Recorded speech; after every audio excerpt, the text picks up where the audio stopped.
Toda la magia queda en Silicon Valley. Product Management, Growth, UX, hackeando productos.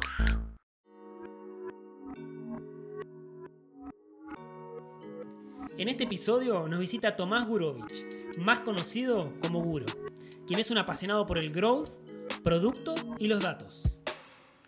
Luego de haber liderado equipos de adquisición, retención y de producto en Wabi, startup digital de Coca-Cola, cofundó la consultora Build-Un-Data, la cual es el principal partner de Mixpanel y OneSignal para Latinoamérica. Si quieres saber cómo elegir sabiamente el stack de MarTech para tu startup, no te podés perder este tremendo episodio. Esta temporada es auspiciada por Build-Un-Data, tu consultora de growth, marketing y producto. Build-Un es partner estratégico de Mixpanel, la plataforma número 1 de Product Analytics en el mercado. Agéndales una consulta gratuita en buildundata.com. Esta temporada también nos acompaña Growth Rockstar, la academia líder en formación de growth en Latinoamérica. Cientos de líderes de las startups más importantes de la región se forman cada año con Growth Rockstar. Para poder aplicar a sus cursos, puedes ingresar en growthrockstar.com o para contratar cursos para tu equipo en growthrockstar.com/empresas.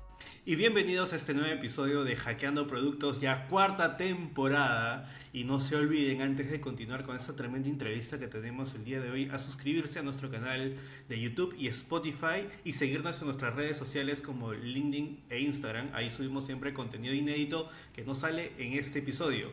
Además, no olvides de darle like a este contenido que estás viendo, porque nos ayuda a que el algoritmo le recomiende este contenido a más hackers como tú. Y en el episodio de hoy tenemos un tema súper interesante que muestra marketing, tecnología, datos, todo eso que le interesa a producto, y para eso le damos la bienvenida a Guro. Guro, ¿cómo estás? Hola Cris, hola Luqui, ¿cómo están? Un gusto, muchas gracias por tenerme acá, muy entusiasmado con este episodio.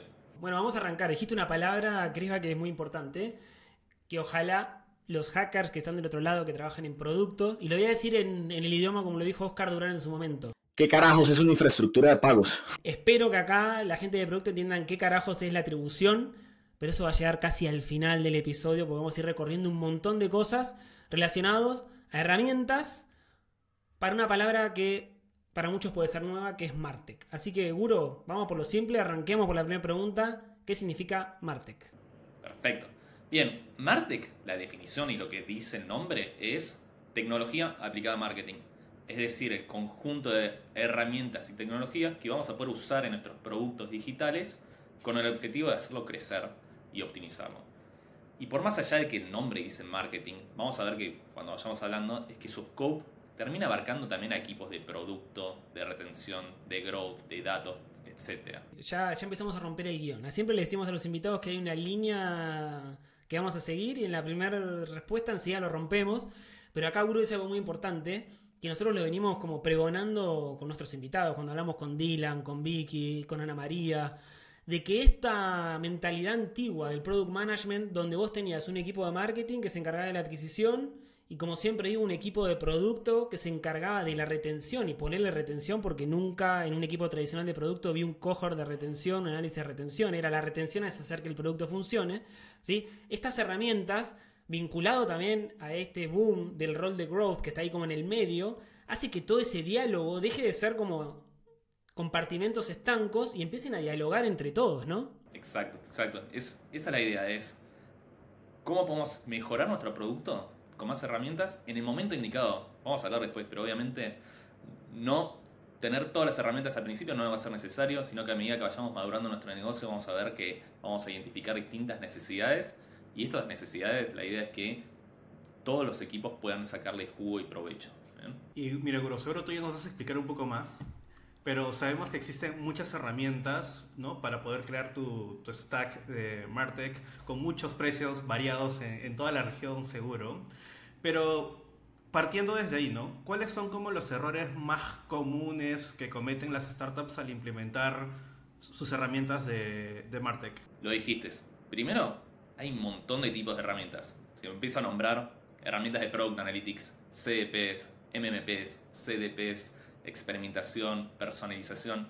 Hasta los nombres parecen jeroglíficos, parecen que están encriptados y no sabemos a qué se refieren. Entonces, el típico error es contratar la herramienta equivocada o inclusive la herramienta correcta pero en el momento equivocado. Entonces, estas herramientas pueden llegar a costar muchos miles de dólares al año y que si la estamos usando en el momento equivocado, la verdad es que van a terminar juntando polvo, no se van a usar y su retorno va a ser negativo. Entonces, es muy importante entender para qué sirve cada una de ellas y cómo podemos sacarle valor a las mismas, ¿sí? Y en qué momento vamos a necesitar cada una de estas. Y un poco la idea de la conversación de la que traigo a la mesa hoy es ir yendo en ese camino, ¿no? En el camino de una startup que recién está arrancando, que va escalando hasta que es una enterprise gigante, ¿qué tipo de herramientas van a necesitar? Mencionaste un montón de siglas que espero que nos las expliques después. No te las voy a preguntar ahora porque si no te preguntaría qué es el MMP, el CDP y todas esas cosas que mencionaste. Pero esperamos que después nos cuentes a medida que va evolucionando esto qué significa cada una de esas siglas. Mencionaste algo muy importante, ¿no? Esto de que quizás lo barato sale caro si vos implementás algo quizás que no es la mejor herramienta o es una herramienta gratis o free porque no tenés presupuesto, quizás después, no sé, haces todo un tagueo para una herramienta que después cuando lo querés escalar ya no te sirve. Entonces hay mucha importancia y también otro dato que me parece súper relevante y que nos ha pasado a nosotros trabajando en startups es que a veces las herramientas son caras. Entonces dependiendo del momento en el que estás, el founder te dice, no, mira, no hay plata para esto, olvídate. Fíjate cómo lo resolvés, pero para esto no hay plata. Quizás en una corporación cuando es más grande, por más que no le funcione, tienen la plata y tienen la espalda para invertirlo, pero en empresas más pequeñas, y ahora vamos a ir recorriendo ese camino como vos decías, a veces no hay plata, entonces uno tiene que elegir el momento oportuno y la herramienta oportuna que después te permita escalar. Pero bueno, ya nos vamos a meter en este primer bloque que es hacer el recorrido, ¿no? Nos imaginamos que lanzamos un producto, nosotros siempre tenemos con mucho cariño nuestro primer episodio que es el de MVP, que tenemos nuestra versión beta de la solución. ¿Cuál es la primera herramienta que recomendás desde tu experiencia para esa startup o para esa, quizás ni es una startup, son unas personas cinco que armaron un producto y quieren hacer una prueba beta o tienen un MVP? ¿Cuál es esa primera herramienta que recomendás? Exacto, sí, hasta quizás es la startup, como decías vos, es una persona que está haciendo producto, growth, retención, adquisición, etc. Pero sí, a ver, ni bien comenzás, y quizás la frase es un poco cliché, pero lo que no se mide no se mejora, y eso es muy real. Y entonces, desde el minuto cero va a ser importante poder conocer quiénes son nuestros usuarios, cómo están interactuando con nuestro producto, qué fichas están usando y cuáles no. Porque antes de lanzar nuestro producto tuvimos un montón de hipótesis de qué era lo que iba a valorar los usuarios de nuestro producto y quizás al final terminan usándolo para otro sentido, para otro caso de uso o inclusive features que desarrollamos no los utilizan. Entonces, las herramientas que te permiten ver este tipo de actividad de tus usuarios se llaman herramientas de analítica de producto, en inglés, Product Analytics, y las líderes del mercado a nivel global y en LATAM son Mixpanel y Amplitude. Y básicamente lo que nos van a permitir hacer es traquear toda la actividad de los usuarios, ¿sí? Entonces, estas acciones claves, la herramienta va a ir recopilando esta información y después nos van a permitir crear distintos tipos de reportes muy buenos de todo tipo, de retención, de activación, de engagement y demás, que nos van a permitir entender cómo nuestros usuarios están usando nuestro producto que tanto tiempo invertimos en desarrollarlo. Y con toda esta información la idea es que después puedan tomar mejores decisiones de datos. O sea, mejores decisiones basadas en datos. No sirve de nada tener la mejor herramienta, el mejor acceso a datos y todo, si después no lo estoy realmente utilizando para mejorar mi producto. Así que sí, la primera herramienta sería esa, una de Product Analytics. Y en una etapa inicial, vamos a ponernos en este supuesto, ¿no? Cuando recién lanzo mi producto, he tenido poca atracción, por lo que tengo pocos usuarios, podríamos sacar conclusiones bastante significativas como para poder empezar a tomar decisiones correctas, que es lo que cuesta mucho un inicio, ¿no? Tomar decisiones correctas, ¿no? Es verdad que muy probablemente el caso de uso sea un poco distinto a medida que voy escalando. Si yo ya lo llevo al extremo y tengo 10.000 usuarios en mi plataforma, sí, quizás voy a estar utilizando la data agrupada de otra manera. No voy a estar mirando usuario por usuario, sino que voy a estar mirando, ok, ¿qué hace la mayor parte de mis usuarios? ¿Dónde se están trabando? ¿Dónde no? ¿Qué están valorando y qué no? Y entendiendo así grupos de usuarios que se llaman cohortes, ya les voy adelantando. Pero es verdad que cuando recién comienzo, quizás tengo 5 usuarios y no sé si puedo sacar conclusiones estadísticamente significantes, pero sí nos va a dar un montón de otro tipo de información. Entonces, acá quizás tengo un ejemplo que básicamente tengo un amigo, que es Johnny, le voy a mandar un saludo, que él estuvo trabajando en un proyecto hasta hace muy poco, donde lanzaron una app que le permite a dueños de granjas o de campos poder administrar los cultivos y los ganados. Y básicamente lo primero que hicieron, porque él ama los datos, es implementar Mixpanel antes de sacar el MVP. Y al principio tenían creo que 10 usuarios. Y lo que les permitía hacer era ver usuario por usuario qué estaban haciendo y qué no. Y hacer cosas que no escalaban. Que era, ok, voy a fijarme en la actividad de cada uno. Veo que, mirá, este módulo que estaba desarrollando y que invertí un montón de tiempo de horas de desarrollo, al final nadie lo está ni siquiera usando. Están usando mi app para este otro sentido. Y inclusive podía entender cómo se estaban trabando los usuarios, qué dificultades tenía, y los llamaba uno por uno. Entonces agarraba y levantaba y veía que un usuario no había podido, no sé, cargar animales en su granja, entonces lo podía llamar y podía entender cuál era el problema que tenía, y de esta manera ir escalando su producto de a poco. Entonces acá fue clave que le permitió la herramienta de Product Analytics entender este comportamiento y ella brindarle una mejor experiencia al usuario, a esos primeros 10 usuarios, y así a medida que iba escalando. Así que ahí creo que hay dos grandes conclusiones. Es que una, hay que a veces hacer cosas que no escalan, ¿sí? Sobre todo cuando recién lanzamos, y acá seguramente en el podcast de Hackeando Producto debemos estar hablando mucho de eso. Y segundo es que básicamente necesitamos los datos para poder tomar mejores decisiones, ¿sí?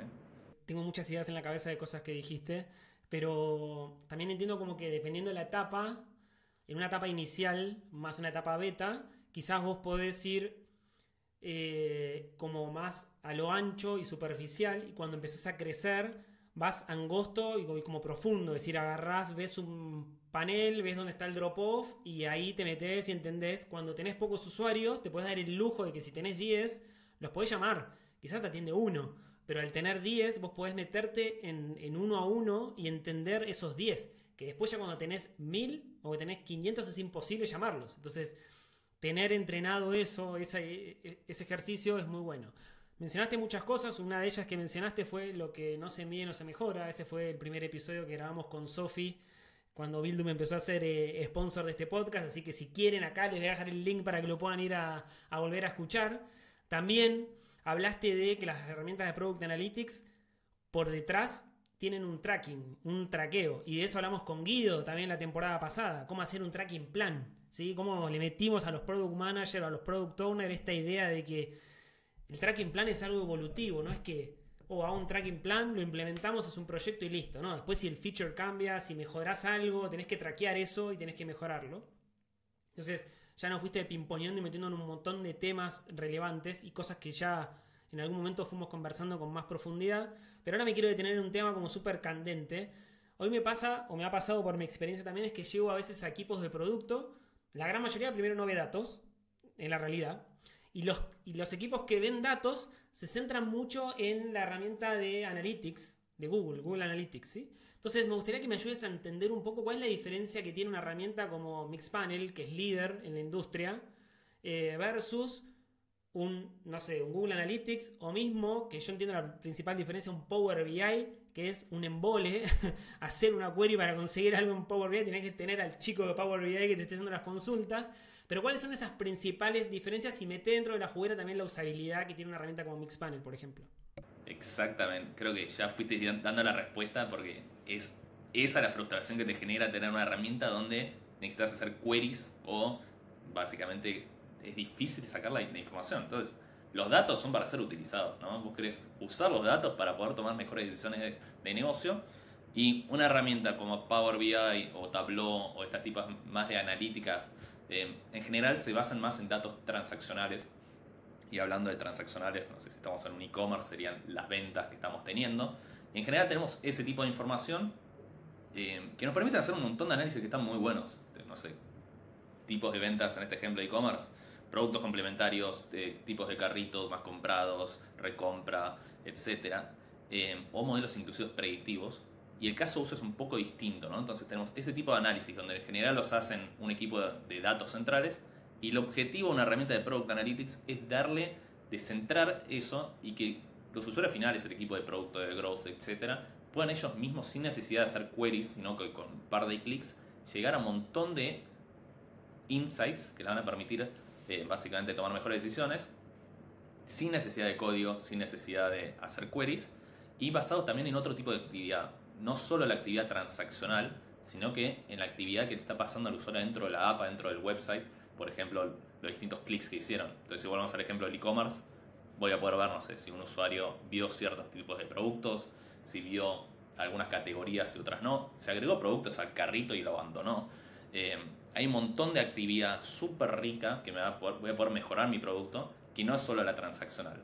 Entonces, ahí hay un poco de diferencias, pero de vuelta, en general son complementarios y vamos a ver que muchos equipos más maduros suelen tener hasta ambos tipos de herramientas de Product Analytics y de BI. Entonces, ya hemos hablado que lo primero que tenemos que hacer, lo que debemos de entender como equipo, es poder implementar una herramienta de Product Analytics, ¿no? Entonces, ¿qué es lo que sigue después? ¿Cuál es ese paso a paso que viene después de, ok, ya instalé mi herramienta, que puede ser un procesito para algunos tedioso porque puede ser la primera vez que lo hagan, pero ya resolví el mundo con instalarla? No creo, ¿no? Entonces, ¿qué sigue después? Bien, ya empezamos a dar un poco la idea y hablamos un poco, pero lo próximo que vamos a querer es poder comunicarnos con nuestros usuarios de manera escalable. ¿Sí? Entonces ya dimos el ejemplo de que cuando tenemos 10 usuarios quizás podemos mandar un email o llamar personalmente a cada usuario. Ahora, a medida que empiezo a escalar, esto no va a ser sostenible y voy a necesitar una herramienta que me permita hacerlo y idealmente que sea de manera personalizada. Yo no quiero mandar un mensaje general, aburrido a todos los usuarios, sino que yo en base a su actividad quiero poder mandarle un mensaje personalizado a cada uno donde voy a tener un objetivo con ese mensaje. Yo con un mensaje de un usuario que abandonó el carrito, quiero que vuelva a seguir con el flujo del carrito. Entonces, este tipo de herramientas que te van a permitir hacer esto se llaman herramientas de Customer Engagement Platform en inglés. Hay otra manera de llamarlas multi-channel marketing, pero bueno, básicamente son herramientas que nos permiten enviar mensajes a través de distintos canales. Entonces, esos canales pueden ser un email, una push notification, un SMS, un WhatsApp, un mensaje adentro, un in-app, y poder personalizarlo, ¿sí?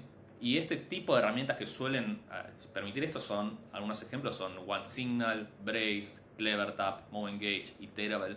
Hay un montón de estas herramientas en el mercado que es un poco distinto al caso de Product Analytics, donde hay pocos líderes. Y bueno, lo divertido es que vamos a poder personalizarlo de forma escalable. Entonces, en base a la actividad, voy a poder definir distintos tipos de campañas que quiero mandar.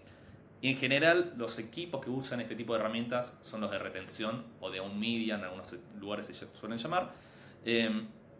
Y van a estar buscando eso, llevar al usuario a la próxima etapa. Entonces, un usuario que todavía no realizó su primera compra, que finalice la primera compra. Un usuario que ya compró, que vuelva a comprar. Ahí tengo más ejemplos, está buenísimo.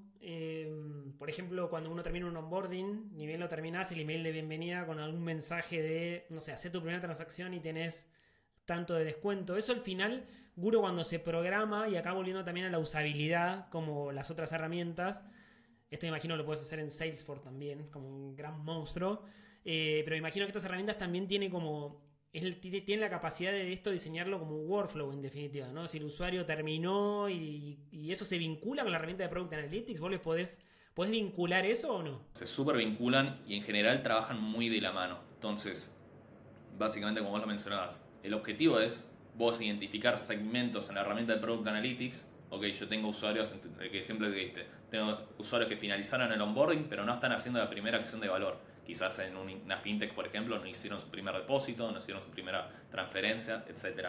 Yo identifico ese segmento, ese cohorte de usuarios en la herramienta de Product Analytics y, bueno, tengo que exportarlos hacia la herramienta de Engagement y les voy a enviar una comunicación personalizada a cada uno de ellos. Entonces, ese juego es clave entre esas dos herramientas. Por eso, en general, son las dos primeras herramientas que se implementan, inclusive hasta en general se implementan a la par. Dijimos, lanzamiento del producto, o la etapa beta, perdón, MVP, después nos metimos en el lanzamiento. Y cuando te metes en el lanzamiento, lo que estás buscando primero es como lograr la retención de sus usuarios, pero también acercarte al Product Market Fit, concepto que vimos la temporada pasada con Anita, y que ahí también les vamos a dejar el link para que lo puedan ver. Y vos hablas recién de, bueno, una persona hizo un onboarding, le mandás un correo y lo que estás buscando ahí, ya nos metemos en temporadas pasadas donde aprendimos vocabulario, buscamos la activación, que llegue a ese momento wow lo más rápido posible. Pero cómo estas herramientas igual nos permiten monitorear y ayudar, por ejemplo, a la retención o aproximarnos al product market fit, porque recién estamos saliendo. Bien, me encanta la pregunta y hay muchas maneras de medir Product Market Fit. A mí una que me gusta es ver la retención en el tiempo de esos usuarios. Es decir, de un usuario que probó por primera vez mi producto. Yo lo miro un día después, una semana después, un mes después. ¿Cuántos de ellos volvieron a utilizar mi producto, a sacarle valor, ¿verdad? Entonces, primero una herramienta de Product Analytics lo que te va a permitir es ver esas tendencias. Ver cómo se viene la retención en el tiempo. Una retención más plana, más flat, quiere decir que mis usuarios se retuvieron. Una retención, una curva que se va hacia abajo, quiere decir que estoy perdiendo usuarios semana a semana.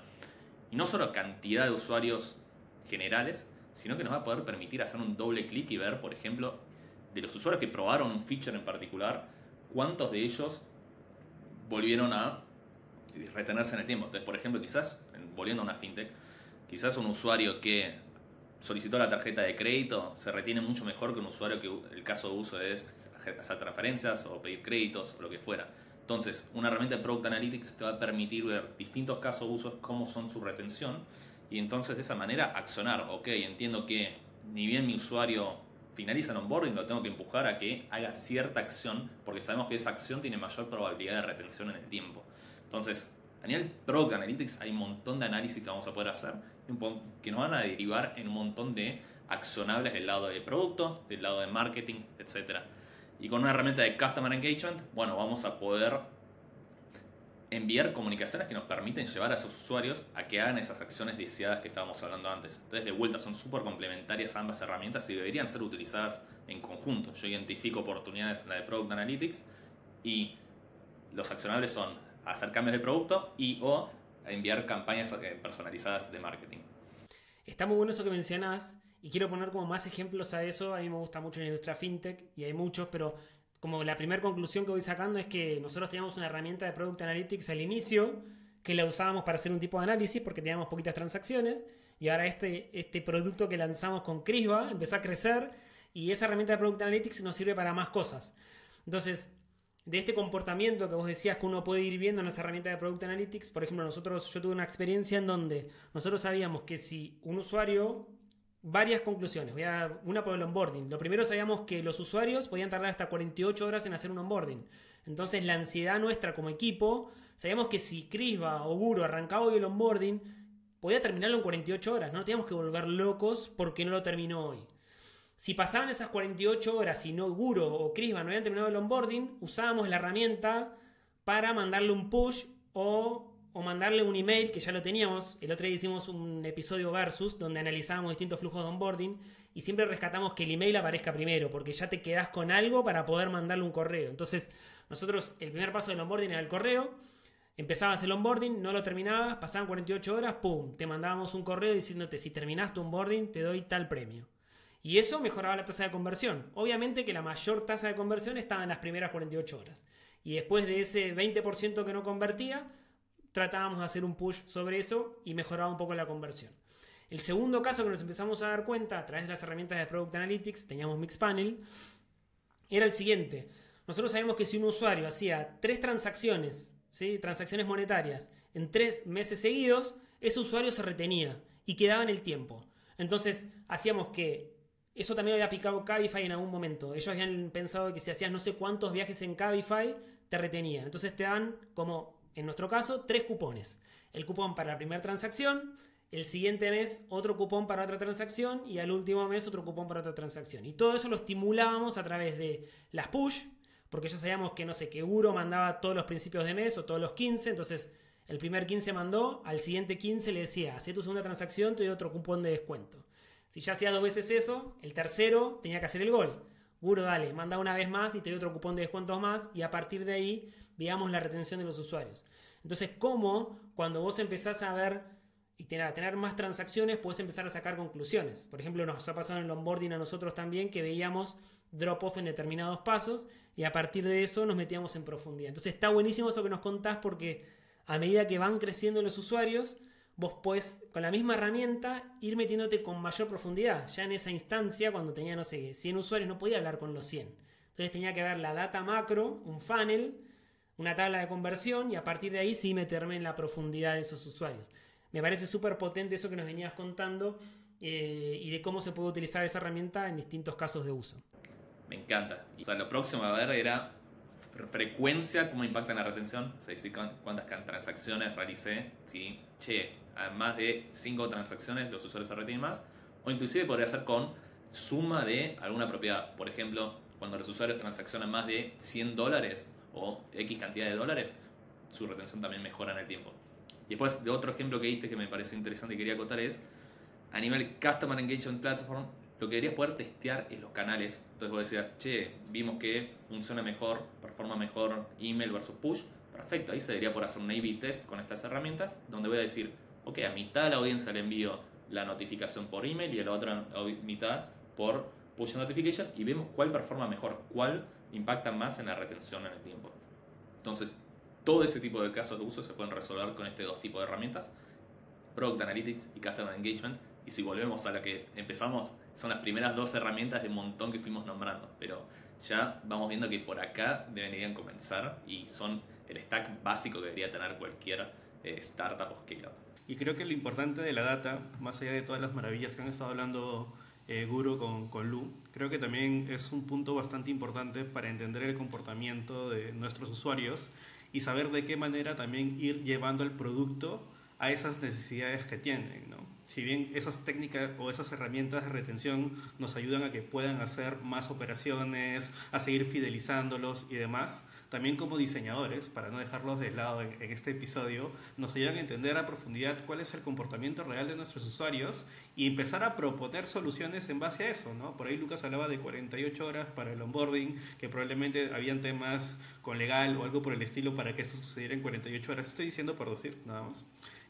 Pero oye, ¿cómo mejoramos esas 48 horas si las volvemos 2-3 horas? ¿No? ¿O cómo podemos mejorar esto si hemos entendido que puede ser un dolor grande dentro de la retención? Entonces creo que este tipo de herramientas al final nos ayudan a mejorar todas las aristas del producto para que cada uno pueda seguir aportando con data, ¿no? Ahí, Criba, mencionaste un punto que está muy bueno sobre el tema onboarding, que creo que esta la vivimos juntos igual. Nosotros, de nuevo, cuando uno empieza a crecer, empieza a ver datos macro. Uno cuando está metido en el día a día, estás ahí codo a codo con el diseñador y están pensando en lo que van a hacer. Nosotros habíamos desarrollado un onboarding y una de las pantallas del onboarding, en toda industria financiera hay cosas regulatorias. Todos los que se bajaron una aplicación de una fintech les preguntan en algún momento si son una persona políticamente expuesta, que la abreviatura de eso es PEP. Nosotros habíamos desarrollado todo el onboarding y no sé, a veces te pasa, estás en el día a día corriendo, sacando cosas, el onboarding había salido muy rápido. Una de nuestras pantallas del onboarding, y esto lo cuento siempre en ejemplos cuando me toca dar clases sobre este tema, habíamos puesto una pantalla sola, ¿verdad? Le preguntábamos al usuario, ¿usted es PEP? Así. Y nosotros veíamos nuestro dashboard de Mixpanel y veíamos un drop-off gigante. Irna, decías, una pantalla de mierda, es decir, ¿es PEP? No, pum, pasá. No había más nada, pero había un drop-off gigante. Con el equipo de UX lo que hicimos es, paren, acá hay un dolor, hay un problema. Empezamos a entrevistar usuarios. Hicimos acciones en vivo donde hablábamos con usuarios y les decíamos que hagan el onboarding en vivo delante de nosotros.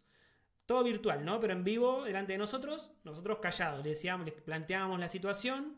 Imagínate que necesitabas una app financiera para hacer esto, esto y esto. Te recomiendan esta, la descargas y tenés que hacer el proceso de alta de usuario. Cuando la gente llegaba a esa pantalla, veíamos que no sabían lo que era PEP. Entonces la gente compartía a través de Teams o de Meet la pantalla y nosotros veíamos lo que hacían. Entonces se iban del flujo de onboarding, se iban a Google, ponían PEP, buscaban, se dan cuenta que era políticamente expuesto. Cuando volvían, la aplicación crasheaba y ahí estaba el drop-off. La gente no podía, había un error más allá de la parte técnica, desde la parte de experiencia tampoco le habíamos hecho bien. Y esa pavada que nos generaba un drop-off y que nadie entendía por qué, lo vimos en la herramienta de Product Analytics, en Mixpanel, pero después como lo resolvimos, dijimos, paren, el 99% de nuestros usuarios no es PEP. Entonces, en la pantalla pongan, usted es una persona políticamente expuesta, y abajo explicábamos que era políticamente expuesta. Y en vez de poner un drop-down para que elija sí o no, por default poníamos que no. Y el usuario tenía que poner que sí si era políticamente expuesto.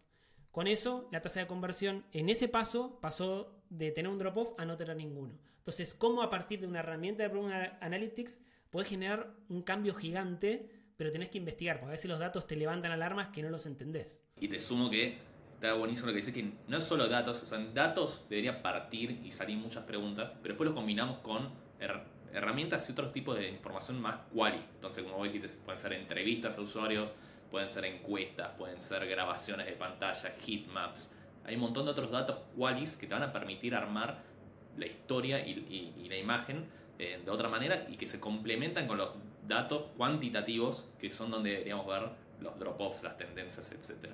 Y como para continuar con esta tremenda conversación que tenemos, Guro, vamos a armar un supuesto, ya que estamos hablando de aplicaciones y demás. Vamos a suponer que mi producto es un app, ¿no? Y que como es tan bueno, ha ganado muchos usuarios. Tengo muchos usuarios porque, pucha, Crisba la rompió, le encontré el modelo de negocio perfecto y listo, tengo muchos usuarios. ¿Cuál sería el siguiente paso para Crisba con muchos usuarios? Típico problema que sigue es un problema de atribución. Entonces, Luqui ya mencionó esta palabra y vamos a ir desde cero a ver qué significa atribución.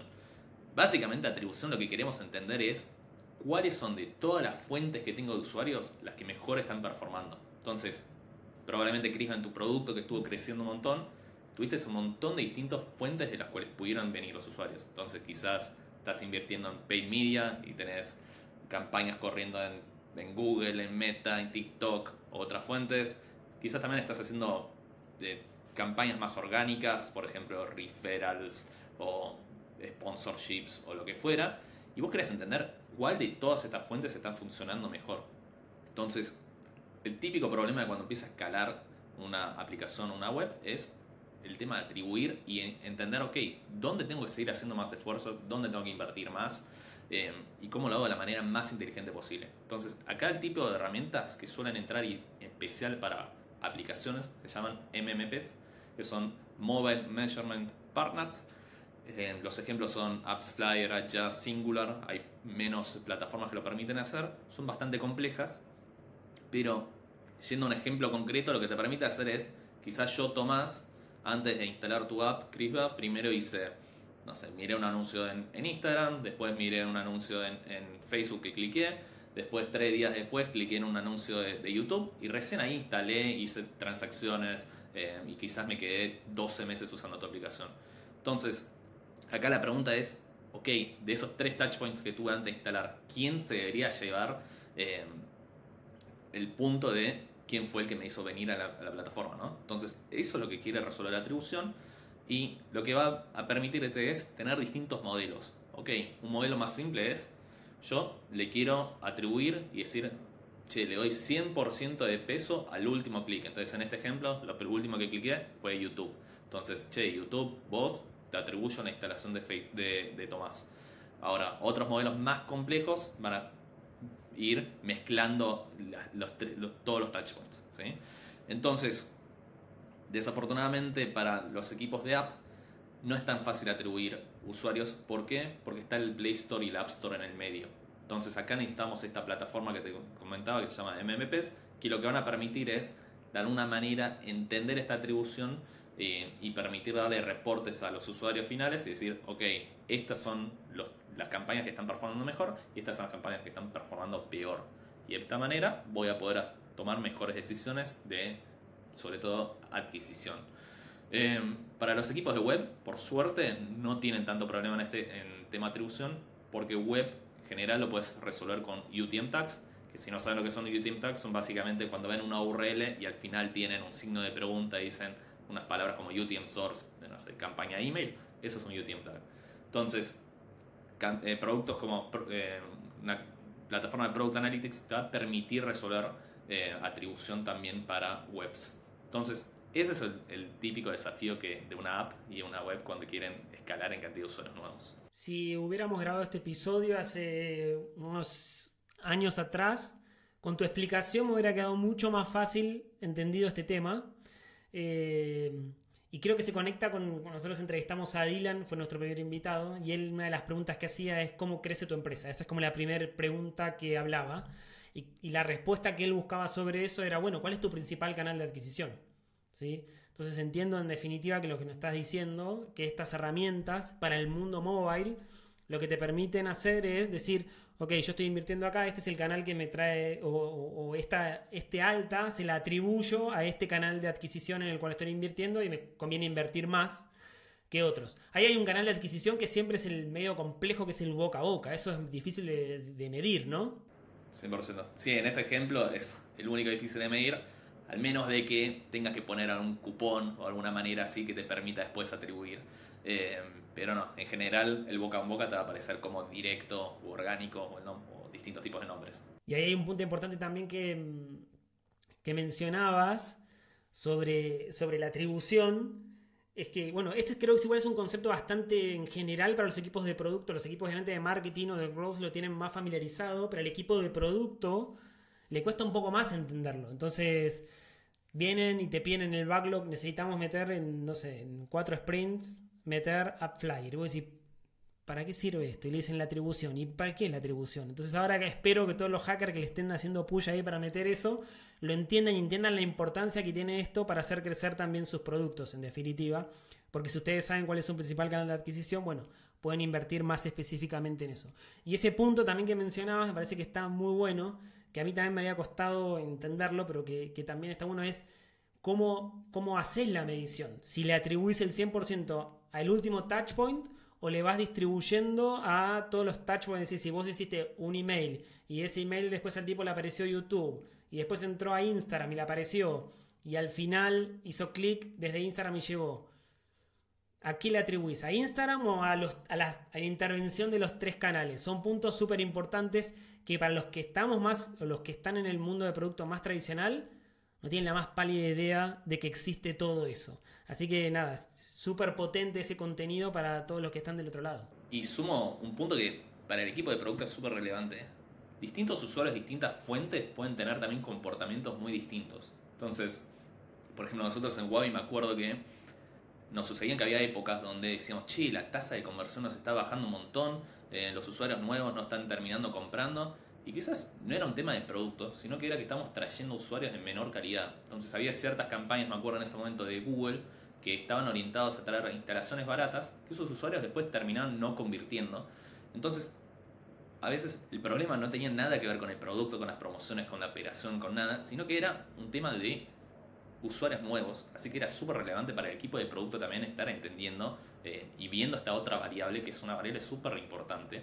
Así que sí, súper clave que atribución sea un tema compartido y no solo del equipo de adquisición, sino que growth y producto también estén metidos. Y si ya llegamos con la aplicación de Crisba, nos transformamos de una startup a una scale-up, ¿qué sigue? ¿Hay más cosas todavía? No hay presupuesto ya. No tenemos presupuesto. ¿Qué implementamos? Sí, el mundo de Martech parece que nunca termina. Siempre hay una herramienta más de la que necesitas. Pero bueno, lo importante por eso es saber cuáles son las que hay y en qué etapas conviene tener cada una de ellas. En general, cuando seguimos escalando, el próximo problema suelen haber 2 tipos de problemas típicos. Uno es, no lo mencionamos hasta ahora, pero todas estas herramientas requieren cierta implementación, ¿sí? Entonces voy a tener que traquear eventos, voy a tener que implementar las distintas maneras. Así que el primer problema suele ser relacionado a esto y que la carga del equipo de tecnología en implementarlas y mantenerlas suele ser alto. Y el segundo tipo de problema que termina ocurriendo es que empiezan a haber muchas fuentes de verdad y no hay una única, ¿sí? Yo estoy viendo ciertos valores en una plataforma, después veo otros y digo, che, ¿cuál es el real? Si yo estoy viendo que en una hay 100 transacciones ayer, ¿por qué la otra me está diciendo 95 o 105? Entonces, a ver, lo que nos pasaba en Wabi era que básicamente teníamos una herramienta de cada una implementada, y por ejemplo, al principio comenzamos con una vertical de negocio de supermercado y un año después abrimos una vertical de negocio de restaurantes. ¿Y qué pasó? Teníamos que volver a implementar todas las herramientas en cada una de ellas. Y la herramienta que me hubiera gustado tener, que en ese momento no teníamos en nuestro stack por un tema de presupuesto, era una herramienta que se llama CDP, Customer Data Platform. Algunos ejemplos en el mercado son Segment, Rudderstack, Particle. Y básicamente lo que te permite es centralizar la ingesta de datos. Entonces, ¿qué quiere decir? Yo, en vez de implementar cada una de estas plataformas, como les mencioné antes, quizás una de Product Analytics, una de Customer Engagement, una de Google, Meta Ads, TikTok Ads, etc., voy a estar implementando solo una, en este ejemplo Segment o RadarStack, que van a estar traqueando los eventos, almacenan la data y después yo le voy a poder agregar destinos. Entonces, ok, quiero enviar este tipo de eventos a Mixpanel, este tipo de eventos a OneSignal, este tipo de eventos a Google Ads y a Meta Ads. Entonces, lo que le permite es al equipo de tecnología, si estoy lanzando una nueva vertical, solo tener que mantener una plataforma, y le permite también a toda la compañía asegurarnos de que estamos teniendo los mismos datos y que estamos trabajando con los mismos datos en todas las plataformas. Así que en ese sentido está bárbaro. Yo la única contra que le detecto es que, bueno, a veces parece ser un nice to have hasta que no la tenés. Entonces en Wabi lo sufríamos un montón porque no teníamos y teníamos estos problemas que les mencionaba, y me hubiera encantado tenerla, pero hasta que no experimentás eso no te das cuenta de lo importante que es, así que muchas veces es difícil de justificar el retorno sobre la plataforma. Tengo como dos preguntas ahí sobre lo que venías hablando que me parece que son importantes.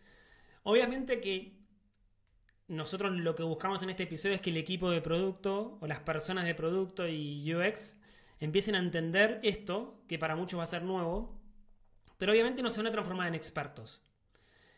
Cuando suceda esto, ¿quién es en la compañía el que toma la decisión de vamos por esta herramienta, vamos por la otra? Porque igual hay una parte que quizás es la de la integración, que puede entrar un poco el equipo de producto con el equipo de tecnología, pero el que viene acá a la mesa y te dice, muchachos, hay que instalar Mixpanel. ¿Por qué? Y todos tienen que decir, sí, este es el experto, confiamos en él.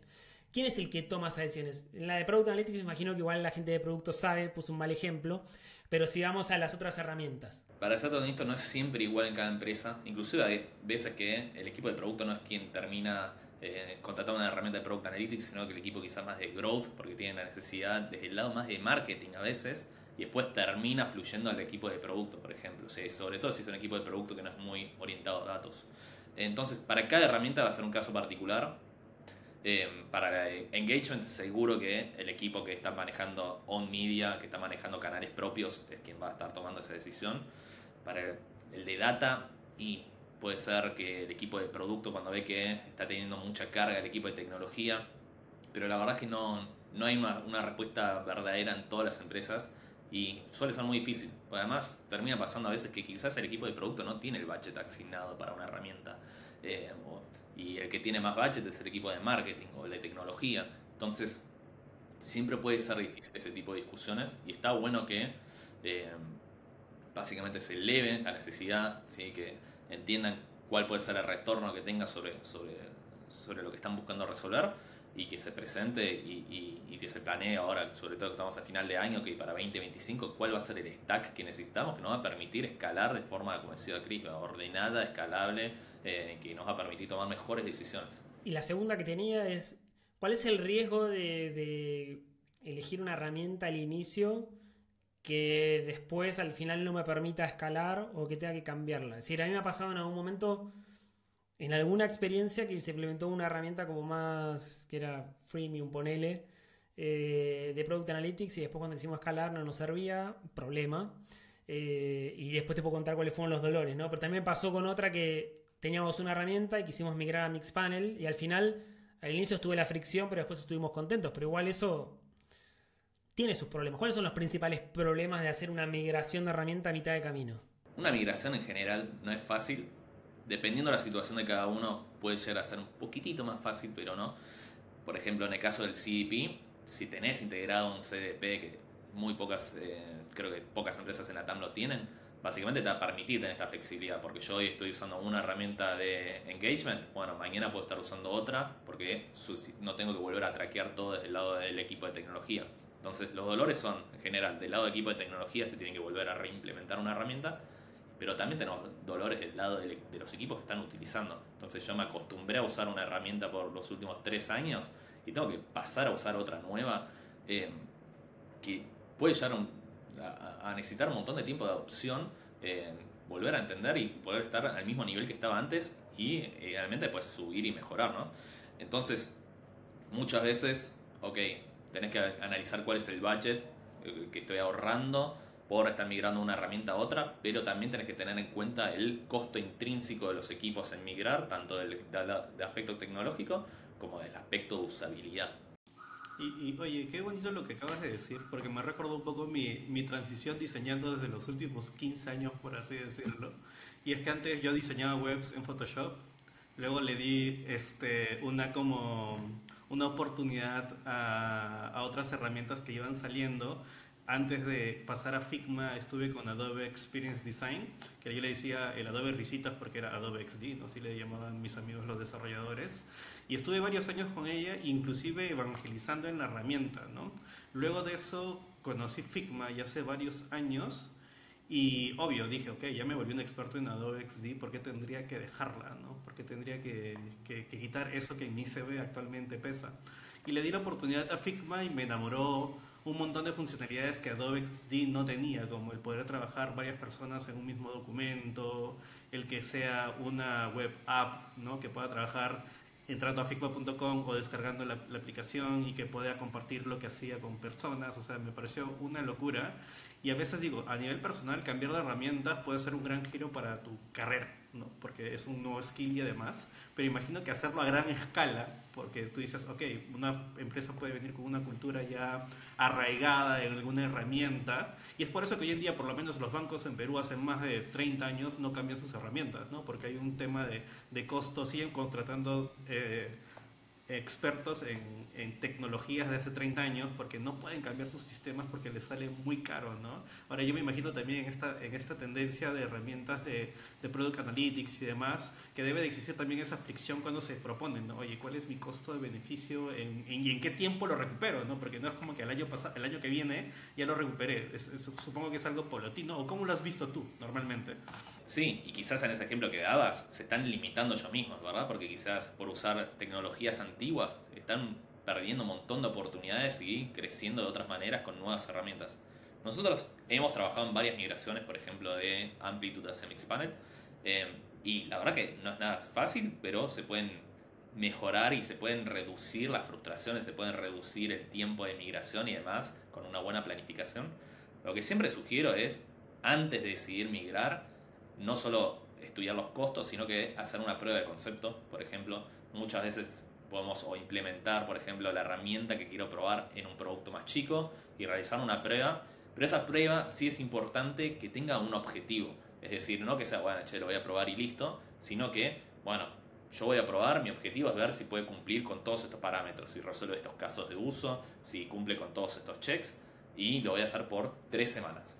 De tal manera que finalizan esas 3 semanas y puedo volver a esa lista que armé y tildarlos o no y decidir cómo quiero avanzar. Porque si no, si es una prueba de, bueno, voy a ver qué onda, la verdad es que no voy a sacar ninguna conclusión si me conviene migrar o no. Entonces, en general recomendamos hacer esas pruebas de concepto antes para ver si me convence o no. Sabes que nuestro mantra, nuestro lema es no toda la magia sucede en Silicon Valley.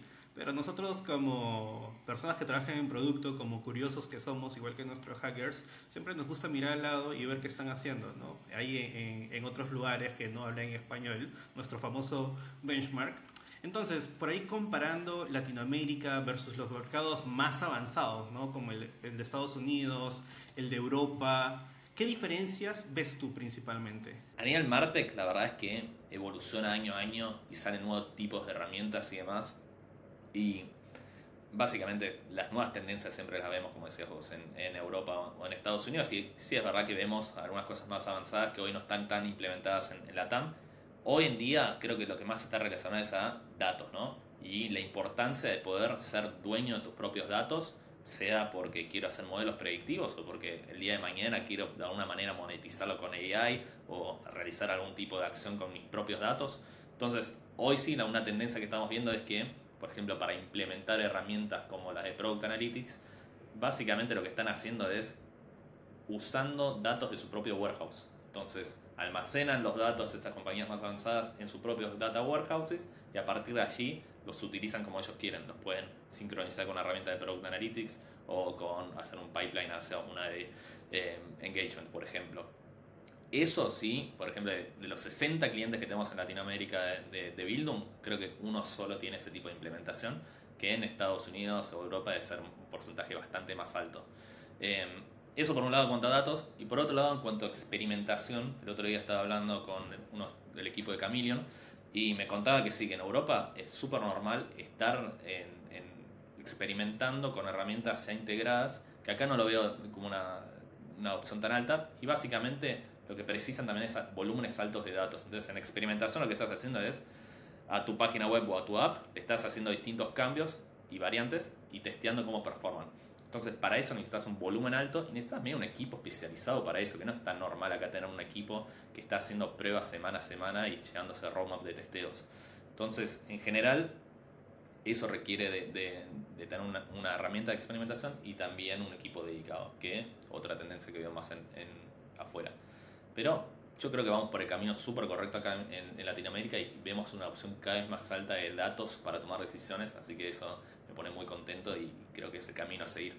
Para los que se preguntan, cuando Guro dice experimentación, ¿qué es experimentación? El segundo episodio de esta temporada hablamos con Matías en esa masterclass de experimentación donde el título es No todo es A/B test, hay mucho más allá del A/B test, y Matías habló de herramientas, habló de un montón de cosas sobre experimentación, así que si quieren saber, de nuevo les vamos a dejar acá el link para que puedan ir a ver ese episodio. Guro, esto va a parecer como una reunión, viste que las reuniones me contás todo lo lindo y al final el que está del otro lado te pregunta ¿cuánto sale esto? Porque yo estoy recién arrancando con Criba, tenemos capital semilla, no tenemos mucho dinero. Primero, la primera pregunta que te hacen antes de cuánto sale es cómo se cobra esto y después cuánto sale. ¿Hay algún plan? ¿Se vende por bolsa? ¿Se vende por transacciones? Y después tenés algún nivel donde pueda probar gratis y no tenga que pagar nada para ver si me sirve o no. Contame un poco eso porque creo que lo que le pasa mucho a las startups, primero que están justo de presupuestos, el presupuesto que tienen lo utilizan en construir producto, se olvidan de que para construir buen producto necesitan estas herramientas, se enfocan en construir producto nada más, pero bueno, esa es la situación. ¿Cómo se cobra esto?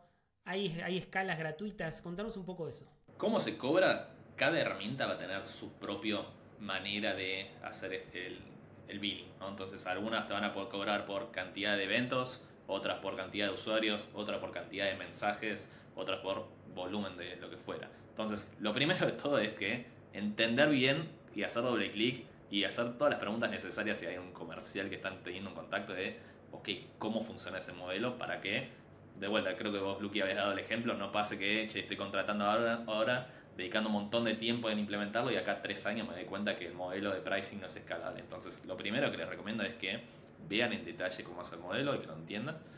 Y lo segundo, si sos una startup que recién está comenzando, ser bien piola, inteligente en buscar startup programs, buscar planes gratis. Hay un montón de herramientas que ofrecen, por ejemplo Mixpanel.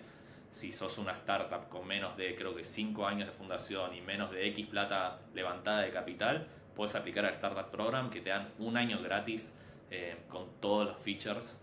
Así que esos planes, por ejemplo, hay un montón de herramientas que los ofrecen, así que buscar Control F Startup Program en cualquiera de las herramientas que voy a contratar, aplicar, porque hay un montón de programas así similares que les van a permitir escalar y testear herramientas. Importante que igual entiendan, ok, termina ese año, después lo voy a tener que pagar, así que entiendan cómo hay que pagarla, porque lo que es bueno nunca es gratis, así que entiendan eso, pero sí buscar esos programas. Y bueno, para llegar a la recta final de este episodio, queríamos agradecerte enormemente, Guro, por sumarte a este episodio nuevamente y dejarnos explorar junto a ti este tema que creo que para muchos de nosotros es nuevo. Yo me sumo ahí porque, como siempre digo, estos episodios me ayudan a seguir aprendiendo y no quedarme en lo que quería hace 5 años, y agradecemos enormemente ello. Y siempre tenemos esta particularidad de que el invitado les deje unas palabras finales a nuestros hackers. Así que nuestros hackers son todos tuyos, Guro. Perfecto. Primero, muchas gracias por la invitación, Chris, Luqui. Un gusto haber estado acá y haber hablado. Y segundo, respecto al mundo de Martech, es un mundo apasionante que nos va a permitir hacer crecer a sus productos de manera muy escalable y como nunca se imaginaron. Pero es importante entender cuándo hace falta implementar cada una de estas herramientas, entender bien cómo funciona y cuál es su objetivo, y no se desesperen, hay un montón de fuentes de información donde pueden aprender. Nosotros, el equipo de Bildung, estamos siempre más que disponibles para ayudarlos con todo tipo de cuestiones relacionadas a tecnología y marketing y aplicado a producto, growth, etc. Así que no duden en contactarnos, y si no, hay un montón de recursos, o inclusive ChatGPT les va a dar una muy buena recomendación de cómo seguir. Bueno, hackers, llegamos al final del episodio. Pasó rápido, mucho contenido. Espero que se hayan llevado varios conceptos nuevos para el diccionario de Hackeando Productos y que esto les sirva para seguir aceitando la conversación. Esto que hablábamos al inicio, ¿no? Marketing, growth, producto, tienen que hablar el mismo idioma. Ya ese concepto viejo de que uno se encarga de la adquisición y otro de la retención no existe más. Tiene que ser todo un solo canal. Todos tenemos que estar viendo lo mismo. No puede ser que una landing page que hace marketing, cuando llega el producto, no se parezca, no tenga nada que ver, no converse. Y esto a través de los datos nos va a permitir analizar un montón de cosas. Para ustedes, un montón de información. Sepan, y muy importante lo dijo Guro recién, me spoileó un poco el cierre, pero está bien. Es esto, hay muchas herramientas, pero piensen estratégicamente por cuál arrancar. Los Startup Program fundamentales, porque igual herramientas cuando estás muy incipiente te pueden salir muy caras, pero saber encontrar esos Startup Programs te pueden ayudar. Y después, a medida que van creciendo, ir eligiendo esas herramientas para crecer. Y si no saben o no hay un experto en su compañía, está Buildum Data para apoyarlos. Así que espero que les haya gustado el episodio y nos vemos en un próximo capítulo de Hackeando Productos.